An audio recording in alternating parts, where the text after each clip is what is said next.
I don't see the recording. Okay, I got it. Okay. Good evening, everyone. Welcome to this week's episode of AMA. We are fortunate to have Michael Adontin with us. He wears a lot of hats, and so I'm going to allow Michael to do a proper introduction of himself. So, Michael, you're welcome. Good to have you. Gideon, thank you. It's a pleasure to be on this platform, and I'd like to take the opportunity to say hello to everybody on Zoom, everybody on YouTube, and wherever else that you're streaming this. Thank you for having me. That's great. And Marcel, please make Michael a co-host in case he has anything to share so that he can do that. Michael, we've been having these conversations, and just last week, I think we started talking about the need to reinforce sales. Yes. In our economy and in building our enterprises. And so we are glad to have you here. Yeah. So in general terms, people have been confusing sales and marketing. Yes. But I think that you strongly advocate that they are not the same. Can you share a bit about the difference between sales and marketing? Yeah, no, such a pertinent topic. So, I mean, I've been a salesperson for the best part of since I was probably 20, right? So the best part of about 22 years. And the way I look at sales is effectively an exchange of goods, right? For of goods or services, or is a transaction of goods and services. There's always a win-win when sales do take place. The fundamental thing about sales is you have to be able to serve somebody, right? You can't just not serve somebody and call that as a sales transaction. So there's somebody who's serving and there's somebody who's paying for the service. That's essentially sales.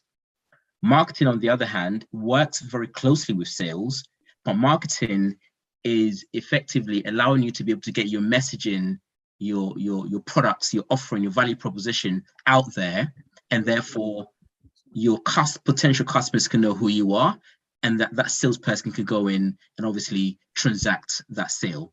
So the distinction between those two is there's a very kind of thin line between most companies would have the same person doing sales and same person doing marketing, which is great. You can do both. But in my opinion, if you're trying to build a very, very clear go-to-market strategy and a plan, and you have the capability to be able to afford a salesperson or a marketing person, I think you need to be able to distinguish the two.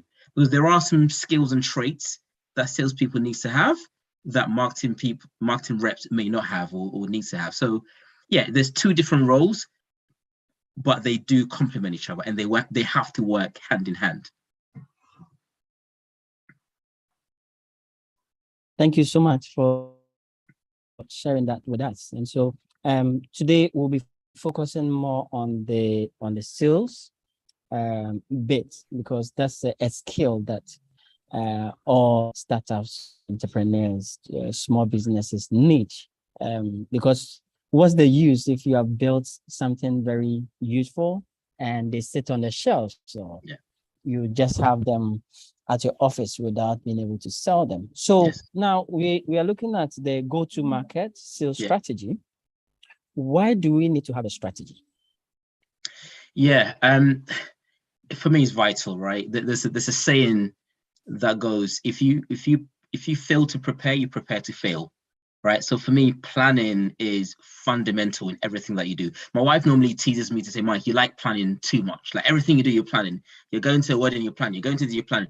But why would you not plan? Why would you leave things for chance, right? So I think planning is, especially when it comes to sales, to be able to kind of build your go-to-market strategy. That's not just selling. It encompasses a number of things: people, resources, marketing, partners, right? Development, performance. There's so many things that comes and embodies the go-to-market strategy that if you leave it to chance, you're most likely going to fail, right? So it's essential, in my opinion, that you plan, and you plan it meticulously, because guess what? If you plan it meticulously, there's always going to be, a failover or a plan B. It's like I always look at it as a flight scenario, right? So if you think about a flight scenario, the destination, right, is the vision, right? So destination is where is it that you're going? That's your vision. Then you've got the regulations, the flight control. Call those the values. Those are the ones that keep you in check, right? And then you've got the team, right? Your flight crew that will get you on to make sure that you get to that destination safely. There's going to be turbulence, right? There's no flight. Well, there are flights that there are no turbulences, but generally there are one or two turbulences, in the air and that. And it's the Even same thing with internal affairs, right? Your own internal affairs. Absolutely. So there's going to be a turbulence. The planning would help you to recalibrate, right? Because when there's a turbulence, the pilot will calibrate. And then finally, if you plan, there's a way for you to measure success. I've seen most businesses, when I ask the question, so how are you going to measure success of this plan, of this person, of this initiative? And there is no metrics. And for me, without any metrics, you just don't know your progression. So again, you have to find a way to be able to measure it. So there are so many different components that comes under the planning, but fundamentally planning has to be done for a successful growth of your business.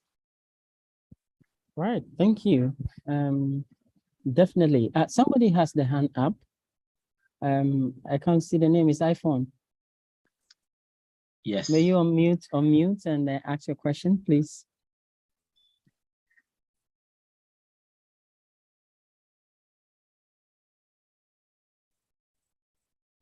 Okay, so anytime he's able to unmute, we'll allow him to ask his question. Frank. Hi, Gideon. Hi. Good afternoon. Afternoon. Good to have you here. Yes, thank you. Thank you so much for this program. And then thank you to Michael, yes, for that insightful, the difference between a sales and marketing. I think I have a question, and it basically has to do with a product that we are basically putting up. It's like, basically, it is now at the ideation stage, and we have we are being incubated. So we've done some pictures around it and all that, but we are looking at a best revenue model for it, and also how to hit the market, and that has become quite a challenge. And the question has to do with if you have a product that has to do with a mobile app, and also a device that is, IoT based. So what it does is that, for instance, it takes some indicators on a farm, and then it sends it to your mobile phone on a mobile app, so that you have access to it, and then you can make some immediate management decisions.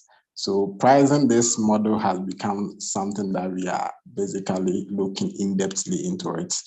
And we've come up with some subscription models and also some markup price for the device itself. But getting the actual price that will fit the market, or that has this market fit ability to actually move into the market, has become quite something that we have been thinking about, because the whole solution is targeted at smallholder farmers, and their attitudes towards technology and all that. So that is what I wanted to ask you, Michael.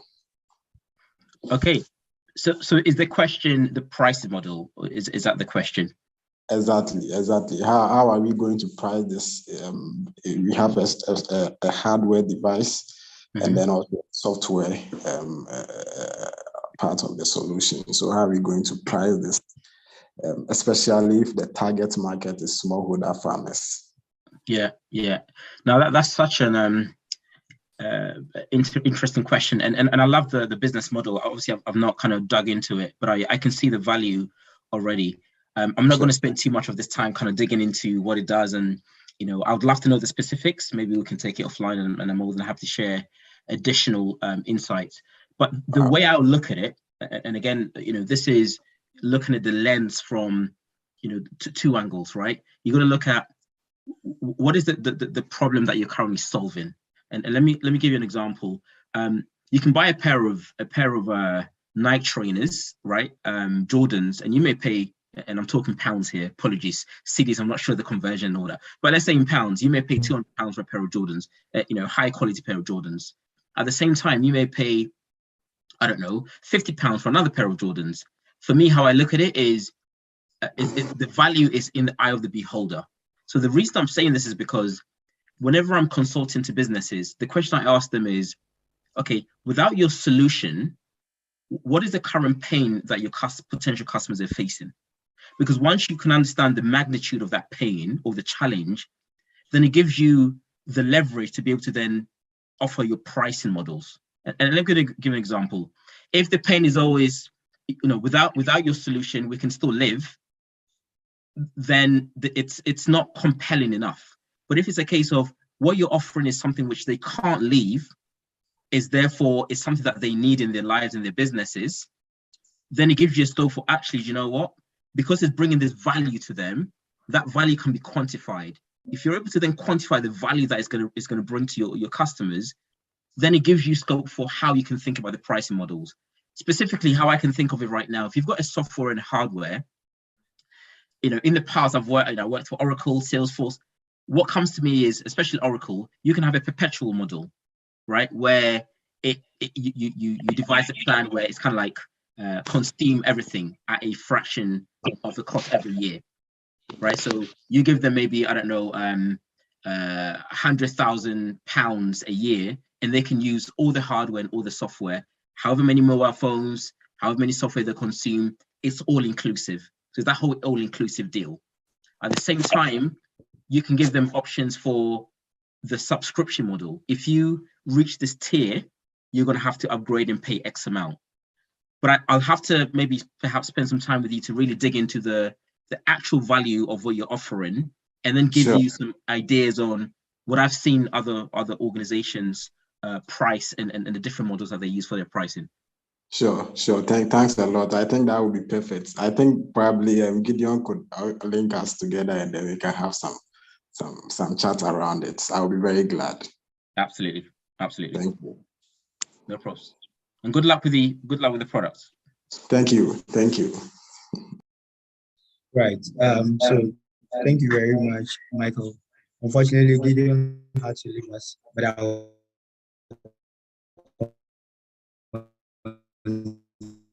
the whole strategy thing. So when you think about sales, you realize that for some startups or SMEs, selling the product, sometimes you realize that it becomes an afterthought. A lot goes into development of the product and all of that. Then all of a sudden, I have to sell the product. Yeah. He wakes up to the reality that the product has to be sold. Yeah. So when should a startup founder start thinking about sales? I think you've got to start thinking about sales from the inception stage, Douglas, literally from the inception stage. Because what I've found is, and I had this exact conversation with Gideon when we spoke, I've been to many, many events, a lot of it kind of Ghana focused, a lot of it African focused. And there are some very intelligent and bright, tech startup founders and CEOs that are coming through, and some that are already established. Some wonderful products. But where they lack is, to your point, once the product is built, how do you get it to your customers, right? Because the engine of every company is, in my opinion, the sales and the marketing team, right? Or the sales go-to-market team.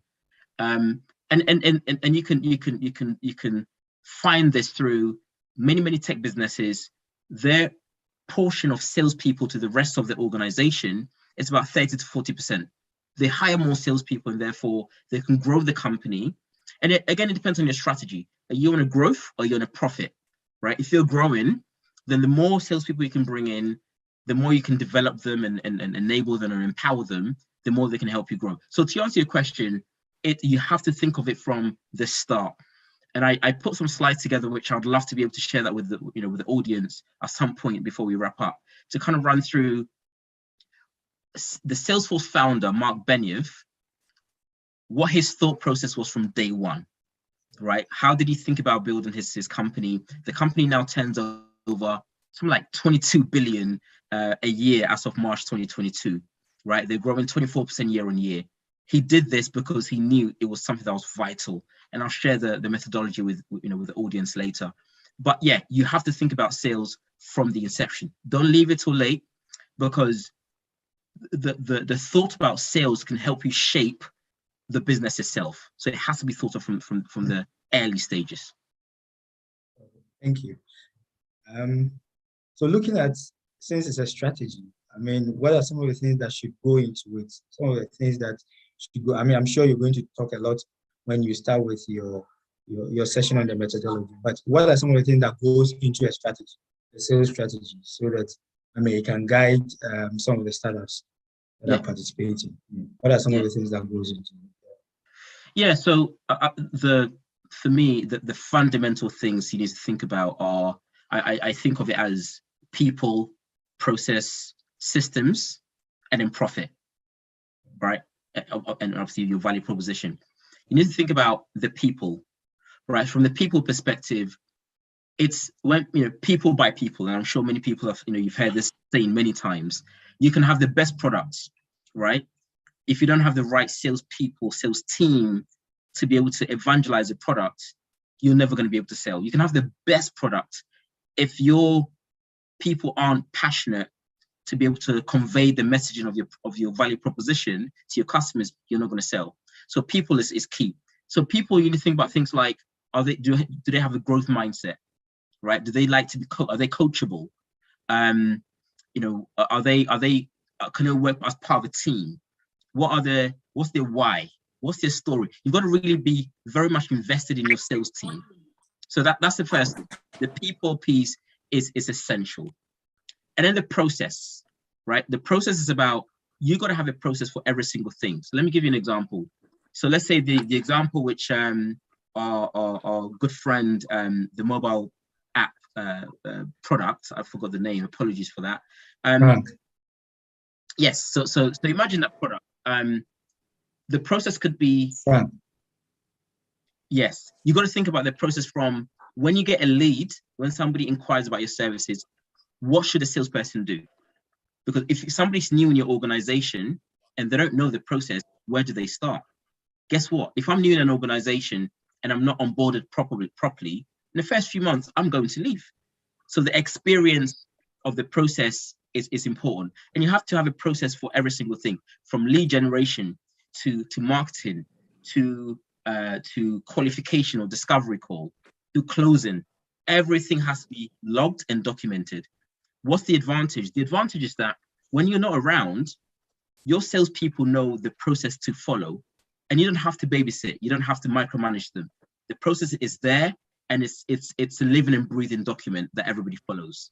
So you've got people, you've got process, and the process, there are different facets in the process. And then you've got the systems. I can't emphasize how important this is, right? The systems could be things like, what makes you efficient? What makes your sales team more efficient? Because everything you're doing, especially as a startup, you want to get more time back and invest it into strategic initiatives. So I can give you examples of some of the systems which I recommend, like, Zoom to get, LinkedIn Sales Navigator. There are so many tools that we can talk about, like marketing tools as well, that can help you take your product to your potential customers. And again, it depends on the budget that you have, what's important to you as an organization, and the priorities effectively. So you've got people, you've got processes, you've got systems, and then finally your messaging, right, or your value proposition. Again, this is where the marketing team comes in, your PR team comes in, right? What problem does your product solve? It's as simple as that. Without your product or your offering or your solution, can the customer still live? Can they still carry on? Right? So it's getting your messaging correct and making sure that you know who your target personas are. If you can think of it in these 4 different buckets, then you can start kind of adding different layers to these different four pillars. So that's kind of how I think of it from a sales go-to-market perspective. Okay, all right. Yeah, that was quite clear. So talking about the people, which is the first point you mentioned, you know, some people assess the fact that, I mean, sales is not my thing. So the question I want to ask, is it an innate skill or something that can be learned? Because you realize that the person comes out with a product, he himself is not involved in the sales process. He gets people, and it's like there's a disconnect between the one who started the whole vision, the whole idea, the whole innovation, and then he gets some people, push them on the field to push the product. Meanwhile, he has no connection with the final users of the product. So is sales an innate skill or something that can be taught? Everybody can learn. Now that's a wonderful question. That's the million dollar question, right? For me, sales can be, you're not born to be a salesperson, right? It's a skill that could be nurtured, in my opinion, right?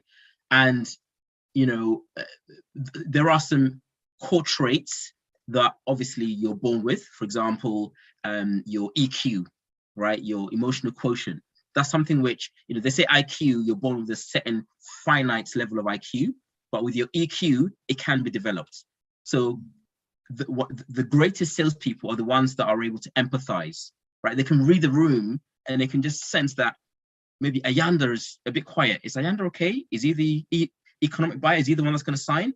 Maybe Gideon is a bit talkative, but you can just really just sense it. Now that comes naturally, but you can also build up on that, right? That's the EQ part. But I'll give you an example. I mean, me, for example, growing up, and just a bit of a backstory. I was born in London. My parents moved to Ghana when I was about 3 years old. I'm the middle child of 2 boys, right? So I'm kind of the sandwich child. I had 2-3 cousins that were older than me when I was growing up. But growing up in Ghana, I lived in Dunstable Last Stop. If anybody knows Dunstable Last Stop, that's where I lived. Growing up in Ghana, because it was just boys, like my mom just had boys, and I had a few, you know, we gave my mom hell. Like we were just stubborn and we were kind of hard to get through. And I remember when we used to get in trouble, right, before we get lashed and we get beating up and stuff, I would be the one that would just come and stand in the front and defend. So I became that guy. My mom would be like, okay, where's Kwaku? Like obviously I'm called Kwaku, I'm a Wednesday born. Where's Kwaku? What's Kwaku got to say today? What have you got to say today? Right. I never thought about that skill until I got older. Right. Now, the reason I'm giving the example is because that was an inherent trait that I had growing up, in the sense of I was able to read the room and know how to address my mom, my auntie, my dad, and to kind of calm things.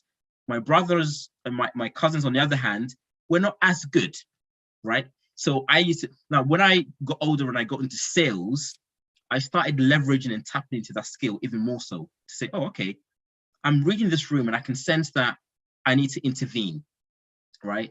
And the point I'm making here is, for me, it was an inherent trait that I had to even nurture even more. So once I became aware of it, I nurtured it. Some people aren't aware of this and they need to be told. This is where the concept of coaches and mentors comes in, right? As a salesperson, as a leader, as a revenue leader, you need to have a mentor and you need to have a coach. These individuals have been there, they've done that, and they're able to kind of get these qualities or these traits out of you that you can't see, right? So to answer your question, you know, salespeople can be made, right? You need to be open-minded. You have to have that willingness to learn. You need to be somebody who is able to learn very quickly. You need to be somebody who has a thick skin, because you are going to get a lot of no's. Many people are going to say to you, no, I don't want your product. No, I don't want your service. But you got to have a strong mindset. Whenever I think of no as next opportunity. So in my sales career, when someone says no, okay, next opportunity, and oh. So that's how I motivate myself, right? But it didn't come from my first year. It came through a number of years of learning and cultivating the habit of wanting to learn more. So yeah, in summary, no one is a born salesperson, but if you're willing to learn, if you're willing to kind of put in the graft, you can become the greatest salesperson, in my opinion. Okay. Yeah, that's interesting. Douglas, before you come up with your next question, I just wanted to clarify this from Michael. You spoke about emotional intelligence, right? So I think that's the EQ. Yes. For anyone that probably did not get that full meaning.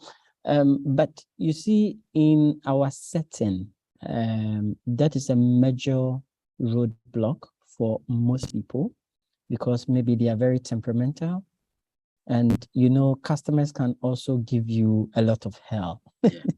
Yeah. So how do we manage this in the face of a difficult customer that is also a potential big fish to bring in a lot of money if we're able to close the deal with them? How do we manage it? Yeah. Now that's another great question. So another saying that I live by is when an egg is broken by an outside force, life ends, right? You crack an egg, literally the life's ended. But when the egg is broken by an inside force, life begins. What do I mean by that? We need to look inwardly to become, even better outwardly. And a lot of us, it takes some time to realize that. So in response to your question, there's a lot of work that we as salespeople have to work on ourselves. So things like, if you've got anger issues, you have to have that self-awareness. And that's one of the traits which you think salesperson, you don't think self-awareness. A lot of the leaders that I know that are CEOs, CROs, and that have come through the sales career as a journey or as a trajectory, they know themselves, they know their limitations, because guess what? They're self-aware. They know when they can't push. They know when they need to take a step back. So you got to master you as the person and master who you are as an individual. Once you've done that, then you're in control, because you know that this customer, and I'll give you an example. I mean, I still sell, right? In my day job, I still sell. I still coach, I still mentor. In the role that I do, I'll give you an example. Very recently, I took over an account. I was trying different avenues to get someone to talk to me in that account, right? The account hadn't been managed in the most effective way. So there was some bad blood left from my predecessor.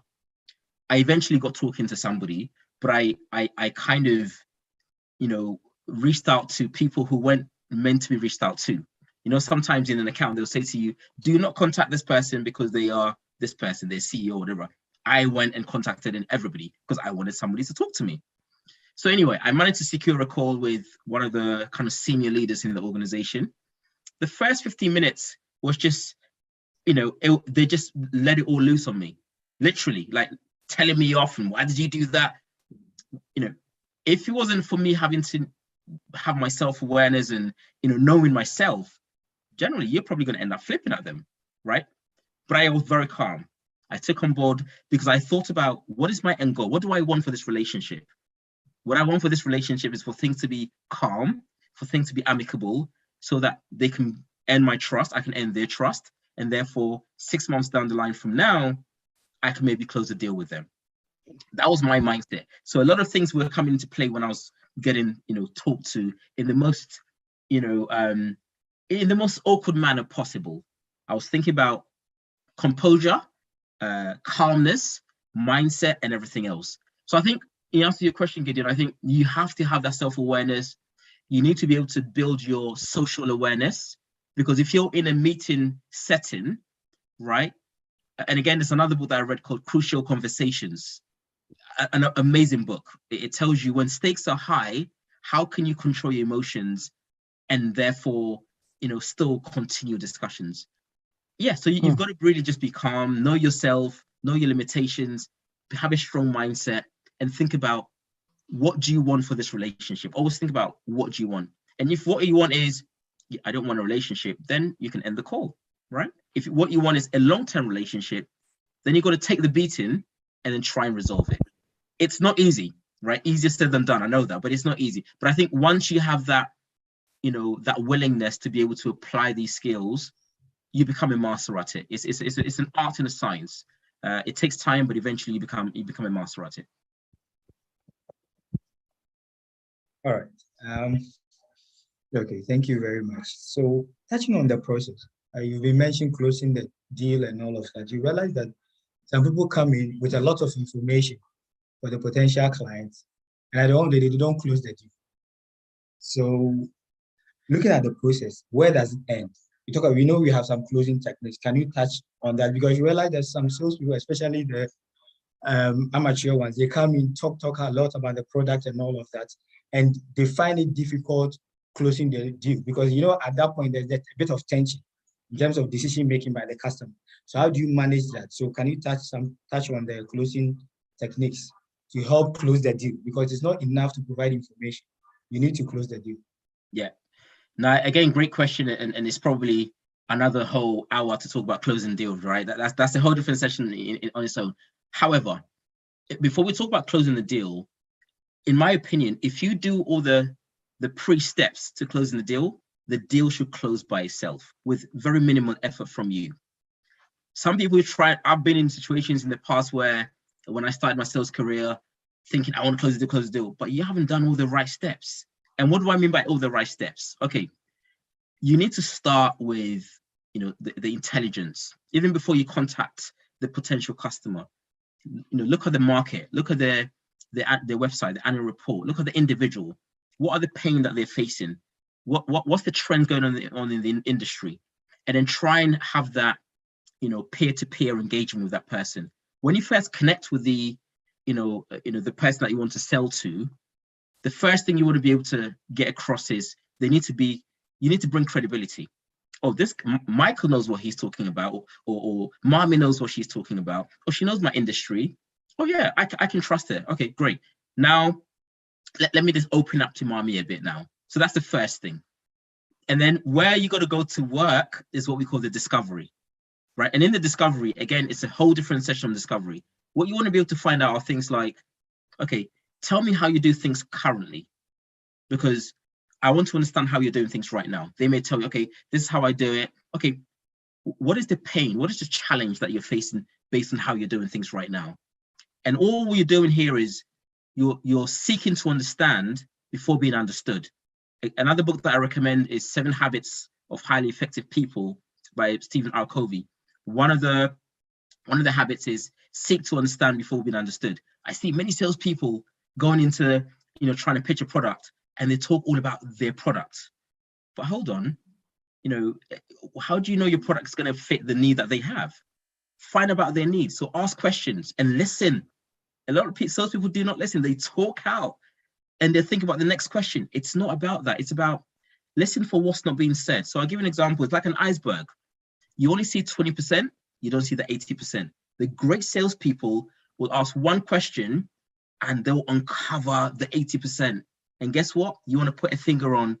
So Mr. Customer, or Mr. Customer to be, your biggest pain point is that you're struggling to be able to get your products to your customers. Is that correct? Oh yeah, that's correct. Okay, now let me now focus on that. Forget everything else. Now, then you want to be able to dig into the implications. So, okay, what is this causing you as a person? You know, are you able to sleep at night? Obviously, without asking these questions, but you know, how are you feeling? And then go into the business. What impact does it bring into the business? Is it financial? Is it morale? What is it? Try and really understand the pain that is bringing because of the problem they're having. Now, what you're doing here is you're building your value proposition or your value case, and this could take it could take maybe a couple of conversations to really uncover what their biggest pain point is. Okay, then what you want to be able to do then is, so you found about the biggest pain point, you found out about the implication that is causing that individual, the team, and the organization as a whole. Then you want to ask them, so where do you want to be in the future? Imagine a year from now, you found the solution that's going to meet your requirement. This pain has gone away. You know, where do you see yourself? Get them to really feel and kind of transpose themselves into, okay, this is how I'm feeling with the right solution. Okay. And then finally, the biggest thing for me is get them to tell you how they measure success. Now, why is that important? That's important because when they buy your product, 6 months down the line, 12 months down the line, you can go in and do an account review. Mr. Customer, you said when we spoke 6 months ago that you were going to measure success by A, B, C, D. How are we doing? Okay, we're not there yet, but okay, what can we do to help you to get there? It's a way for them to feel that you are invested in their growth and in their company. So in summary, what you're doing is you're doing the hardest piece, which is called discovery at the initial stages. Sometimes it takes months, sometimes it may take weeks. It depends on your product, your sales cycle, so on and so forth. But once you've done that, then you need to start doing what we call deal reviews, right? Get somebody, get your co-founder, get somebody to really kind of question you on that deal to say, okay, let's make sure that this is a real deal. Because what you don't want to do is to chase something which is not even there. And we've all done it, right? You become emotionally invested in an opportunity, so much so that it's not going to close, but you still don't want to give up on it, and you're wasting time. You have to be able to pick your battles. The way I advise my customers to do it is, there's something called MEDDIC. I don't know if you heard it. It's a methodology, MEDDIC. And the MEDDIC stands for, the M is the metrics, right? So the metrics is, okay, this customer said, they want to grow by 5% in the next 2 years. That's the metric. So everything that you're doing as a company is you're trying to get them to see how your product will get them close to that growth figure, or somewhere beyond that growth figure. So that's the M. The E is the economic buyer. So I'm talking about the MEDDIC, right? So the E, the economic buyer. The economic buyer is the person that signs the checks. Are you talking to the person that signs the checks? Because if you're not, you're probably wasting your time. I'm not saying you should be talking to them from the initial stages, but at some point you need to be introduced to that person.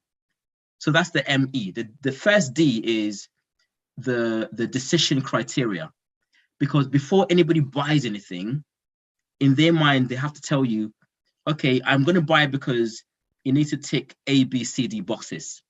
If you know that, you can then align the benefits of your products to those criteria, right? And that's very, very important when it comes to the closure stage. The other D is the decision process. So, okay, Mr. Customer, you said you're going to buy the product. Great, thank you for that verbal decision. But what process do you have to follow internally to get the sign off? Who do you have to go? Your legal team, your finance team, who's involved in the process? Can you let me know that? Because once I know that, it will help me to help you. So that's so far we've done MEDD. The I is called the implied pain. So obviously you would have found that out from the start. The pain why they're talking to me is because they can't And then the C is where you need to spend a lot of your time. Your champion. You need to find somebody in the organization that will be singing your praises when you're not in the room. You need to find somebody who you can arm with your story.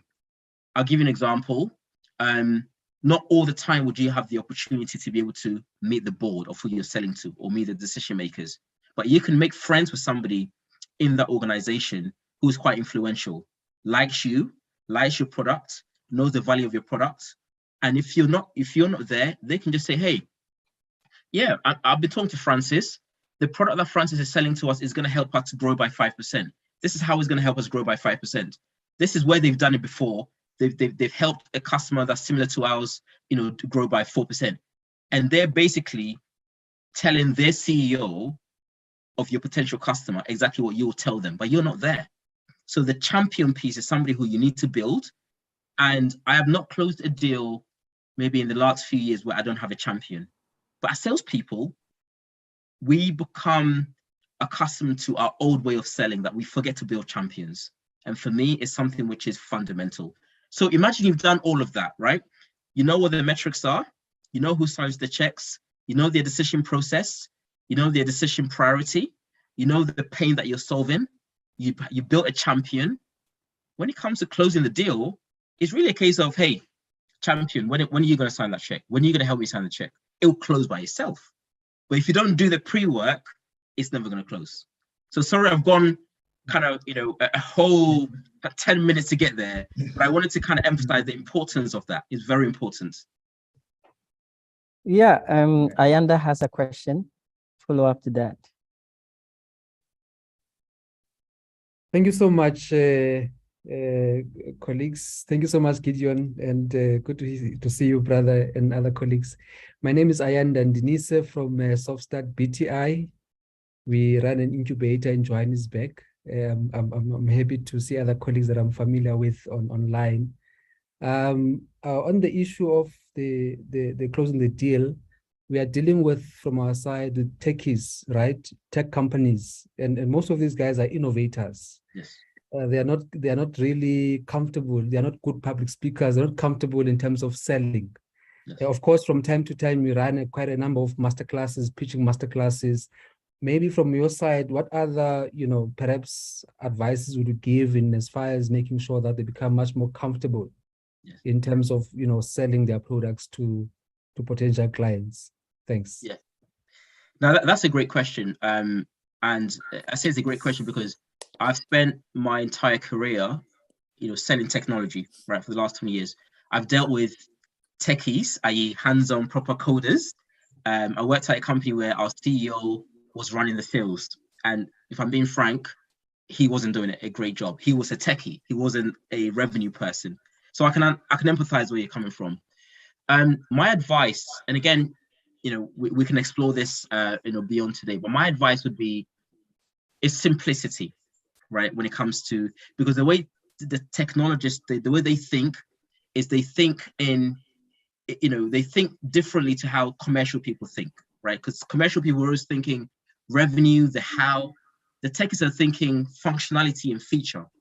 And if you're not careful, you're going to end up selling features and functions and not benefits, right? So one of the things which I tend to kind of advise on businesses is have some sort of a card, right? You can print it out, you can have it, in a PowerPoint and say, okay, this feature that I have, or this feature that I've built, this is the advantage that it's going to give you this business. And the business could be a different industry, manufacturing, telecommunication.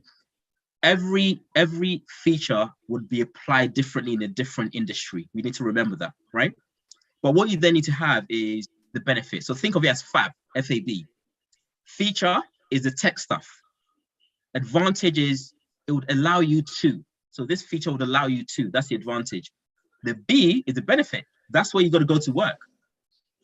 Which means, so this feature would allow you to, which means that if you can continue that statement, which means that you're on the money. Whether you're a techie or whether you're a commercial, the which means that has to really, it has to cut through the benefit of what you're bringing to the company you want to sell to. It requires a lot of work, right? You got to think about, what is it that industry suffers from? What's the pain? And once you get it, it's about kind of, duplicating it every single time. So hopefully that helps. Got to think of it as FAB, features, advantage, and benefits. Don't dwell too much time on features and advantages. Spend your time on the benefits. And if you can have a card, and on that card you can have this feature, you can have a little arrow, it's the advantage, and another arrow is the benefit. So I can hold the card and I can just read it out in very simplistic format. Oh, okay, this is what the benefit is going to bring to me. Okay, I get it. And this feature in your product is what's going to help me do that. Fantastic. Hopefully that helps. Thank you, Michael. Thank you so much, Michael, for elaborating on that. What Ayanda asks is something that cannot be overemphasized, because we have a number of them also with that at Hyperspace who are just concerned.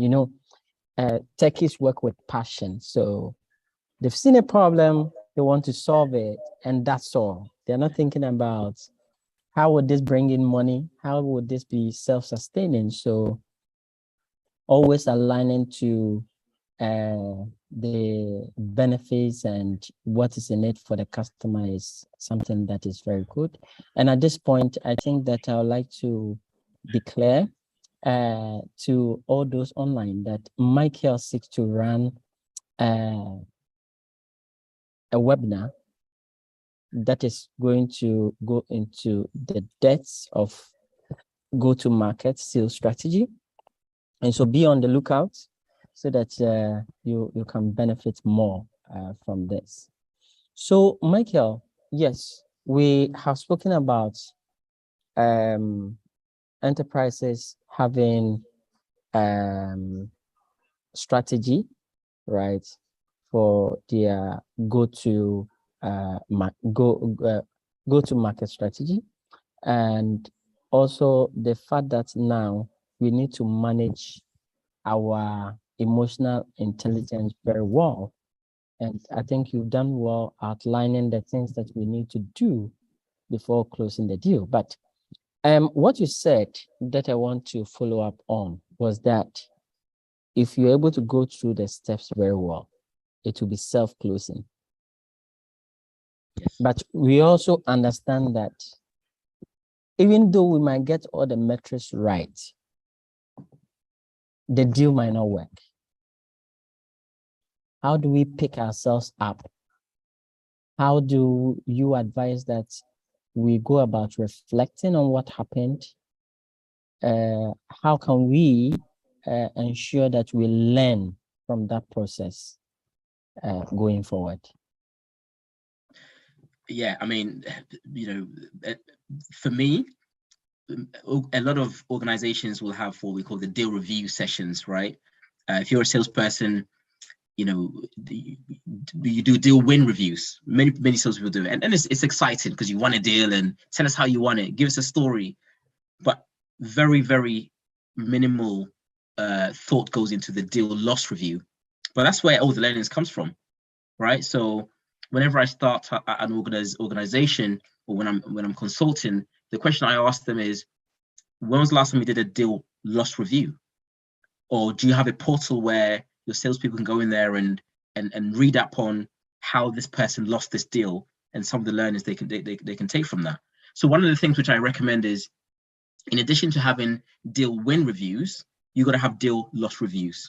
And don't look at it as it's dim, you've lost a deal, but it's about the learnings, just to ensure that the rest of your other colleagues, won't follow that same pathway, or they can take some learnings to enhance their way of kind of closing that deal.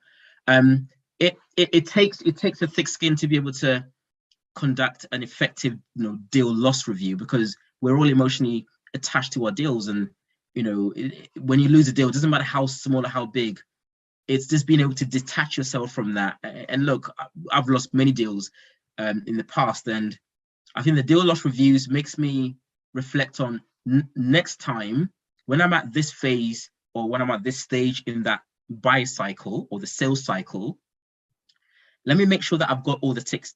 So I've got this methodology that I've built where, if you're at the initial stage, or if you're at the demonstration stage, or if you're at the meeting stage, you got to make sure that you've done A, B, C, D. If you haven't done that, go and do it, because there's no harm in doing it. But if you don't do it, it can come back and bite you, right? You don't want to look back and say, oh, I should have done that. It's too late, right? So to your question, you've got to have those deal loss reviews. You've got to do it as a team, as a founding team, as a sales team. Bring all the colleagues in, involve everybody, and you've got to challenge everyone. Got to challenge the person and make it interactive. Through that, you learn, and through the learning, you document it. Have a portal where, I can go in there and say, oh, this deal that was lost, this was the story, this was the headline, this was the challenges, this is how we lost it, these were the learnings from it, and that's it. I take that learnings and I move on to my next deal. It's crucial that you do that. Thank you so much, Michael. It's been a fantastic session with you. It's sad that we are gradually coming to an end.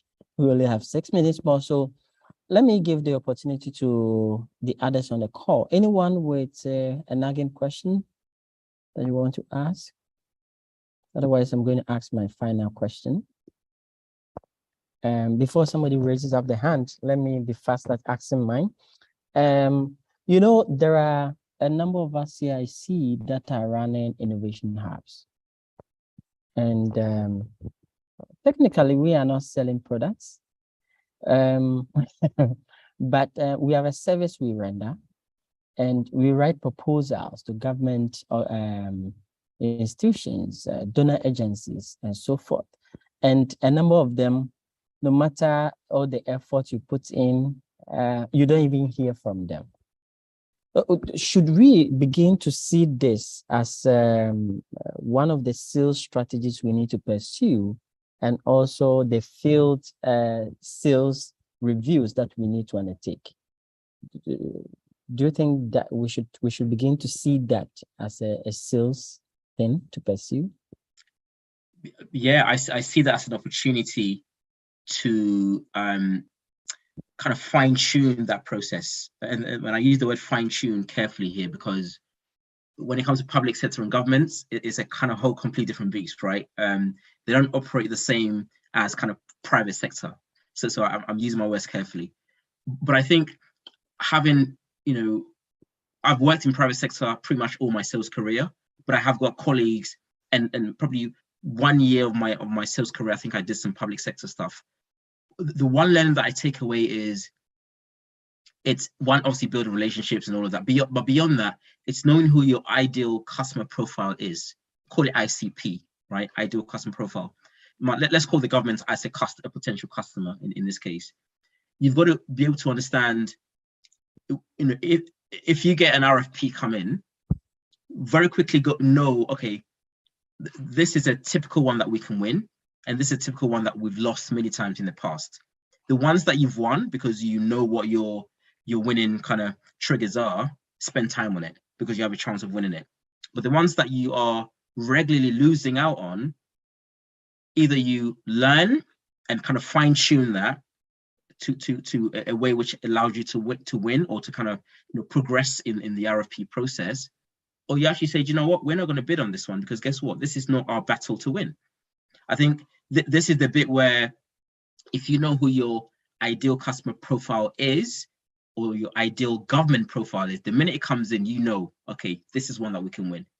But it takes some level of intelligence and some time to really understand that piece. And then once you understood it, once it comes in, you can just kind of make the call on it. So to your question, yeah, I'll encourage you to kind of investigate, learn from some of the losses, build a profile of who your ideal profile is and who your ideal profile isn't.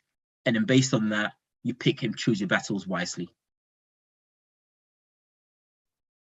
Thank you so much, Michael. Those are useful insights for all of us. And we are looking forward to the webinar, the masterclass that you're going to have. I'm sure that we have just scratched the surface and we hope to learn more. So now, what are your final words? I mean, for me, it's just been a pleasure. I just love the innovation back home. And obviously, Gideon, we spoke about, me having to give back. I am setting something up in Africa, and I'm just hoping that at some point I get to meet, if not everybody on here, some people on here face to face. But my final words are, I think, inch by inch, we form a stitch, and yard by yard, it gets harder. And it's a statement that I've lived by for a long time. Why do I live by that statement? Because sometimes we have this tendency to want to get everything done like tomorrow, right? I'm impatient. I know that. My wife tells me that all the time. Mike, you're impatient. Mike, you're impatient. And now I'm impatient. However, when I hear that statement, inch by inch, little by little, every day that there's a statement that says, 1% improvement daily would make you 37 times better in a year. You can do the maths. I'm sure there's some very clever mathematicians on here that can go and do the maths. But if you Google it, if you improve 1% every day, by the end of the year, you're 37 times better. So my final words are, it doesn't matter where you are in your kind of journey to building your ideal or the most effective sales go-to-market plan or the strategy, but take it inch by inch and you'll get there. Because once you're there and once you get it, it's about refining, retuning. It's like an engine. Put that all in there and then just fine tune it. So that's my words to you. It's never too late to start it, but you got to have it. Thank you for your words of wisdom, being very practical and showing clearly that you have industry experience. We are definitely going to keep these steps, and I think that all of us are meticulously going to follow that. For those that joined late, I have posted the steps that needs to be taken before we even think about closing the deal in the chat. We'll add that also to our post later. But this is not the last. Every Thursday, we have a topic that we bring in experts like Michael to handle for us. I see Ayanda, you are going to be on the program very soon. And all of you, Frank, also Frankati, Hudo, Kevin, Eric, all of you, thank you so much for joining. It's a pleasure always having you. Now, I don't want us to leave without taking a family picture. So as many of you that can put on your cameras, please put them on. Let's put on a smile so that we can take a family picture. This is what technology has done. Even when we are not meeting in person, we still take family pictures. So I'm going to count down from 5, and then when it's 1, please put on your greatest smile, and then I take the picture. Okay, so 5, 4, 3, 2, 1, and then go. Another smile. Yes, go. All right. Thank you so much. It's been great having all of you and connecting with all of you. Definitely, I will see you next week, Thursday. Have a good night. Pleasure. Thank you, guys. Thank you so much. Bye. Thank you, Thank you. guys. Bye. Bye. Bye.